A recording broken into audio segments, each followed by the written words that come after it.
Jaga hati. Pernah kepikiran gak jaga hati itu kayak gimana sih? Amsal 4 ayat 23. Jagalah hatimu dengan segala kewaspadaan, karena dari situlah terpancar kehidupan. Aku dulu adalah orang yang mikir jaga hati berarti setiap kali ada pikiran buruk, hal yang gak bagus masuk ke kepala aku, langsung aku buang jauh-jauh. Tapi tiap hari kok gak udah-udah ya? Kepalaku isinya kotor terus, kepalaku isinya yang jahat terus, gak benar terus, pengen gosip terus. Pikiran kan gak bisa ditahan, tiba-tiba nongol dan sering lagi nongolnya. Kalian tahu saat aku ngerenungin ayat yang tadi, Amsal 4 ayat 23, aku mulai ke download sesuatu, aku tiba-tiba mengerti sesuatu dan aku mau share sama kamu. Ternyata jagalah hati di sini berbicara tentang apa yang masuk, semua yang kita konsumsi dari luar, dari sosial media dan segalanya yang kita izinkan masuk ke kepala kita melalui mata, melalui kuping, itu tersimpan in your soul, di jiwamu. Kalau kamu setiap hari doom scrolling 8 jam, 12 jam, lihat Instagram, lihat semua berita tentang orang-orang yang sukses di umuran kamu, orang-orang yang udah berhasil, kamu mulai berpikir, gila,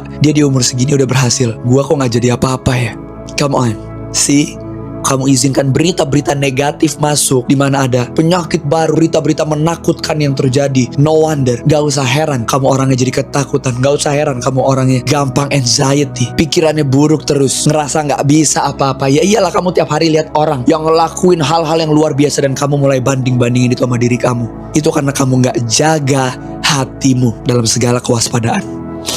Semua sampah kamu izinin masuk tanpa kamu sadar, dan kamu berpikir, kok gua gak bisa dengar suara Tuhan ya? Karena kamu izinin semua sampah itu masuk, noise semua di kepala, sampai gak ada ruang buat Tuhan untuk berbicara sama kamu. Lalu caranya gimana bang? Supaya pikiran-pikiran itu gak mengganggu aku terus. Caranya gampang, dengan sengaja kamu harus pilih mana yang masuk, mana yang enggak, dan make sure, pastiin yang masuk adalah yang kekal. Yang kekal harus lebih banyak masuk dibandingkan yang sampah. Apa sih bang yang kekal? Firman Tuhan. Makanya Kolose 3 ayat 2 bilang, pikirkanlah perkara yang di atas, bukan yang di bumi. Dan juga Filipi 4 ayat 8 bilang, jadi akhirnya saudara-saudara, semua yang benar, firman Tuhan doang yang benar, semua yang mulia, semua yang adil, semua yang suci, semua yang manis, semua yang sedap didengar, semua yang disebut kebajikan dan patut dipuji, pikirkanlah semuanya itu.